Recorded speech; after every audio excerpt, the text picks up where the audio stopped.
Tantor Audio presents Mrs. Jeffries on the Ball by Emily Brightwell. Narrated by Lindy Nettleton. Chapter 1. The woman was no better than a common street-walker. Hannah Greenwood glared at the tall blonde following the butler through the double doors. Her lip curled in disgust as she watched the odious creature make her way toward the centre of activity. Rowena Stanwyck, the cow. With her head held high and her long, slender back ramrod straight, she entered the Marlowe drawing-room as though she were the Queen herself. Hannah snorted derisively, ignoring the startled expression on the face of Mrs. Putnam, who was sitting in the chair next to her as she glared at the Stanwyck woman.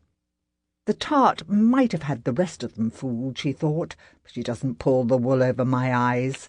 All of her pretentious airs and fancy clothes won't protect her one whit, not when I'm through with her. I'll make her pay for what she's done, really pay. "I'm so dreadfully sorry to be late," Rowena apologized to the group at large. Dressed in a dark red afternoon gown that contrasted beautifully with her colouring, she moved gracefully to the velvet settee in the middle of a semicircle of chairs placed in front of the marble fireplace. "Exciting as Her Majesty's Jubilee celebration might be, it does make for an extraordinary amount of traffic. It took us ages to get down Regent Street. The streets were mobbed, absolutely mobbed." "That's quite all right," Dr. Oxton Sloane assured her. "We've only just started. Do sit down and catch your breath." Sloane, the president of the Hyde Park Literary Circle, waited until the latecomer settled next to Shelby Lock. He cleared his throat and called for attention.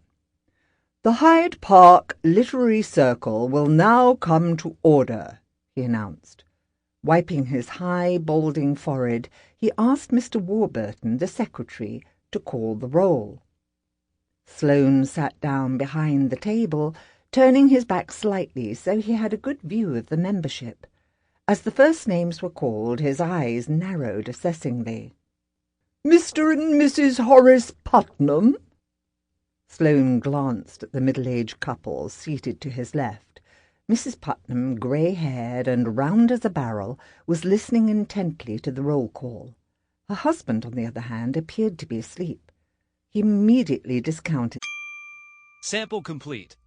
Ready to continue?"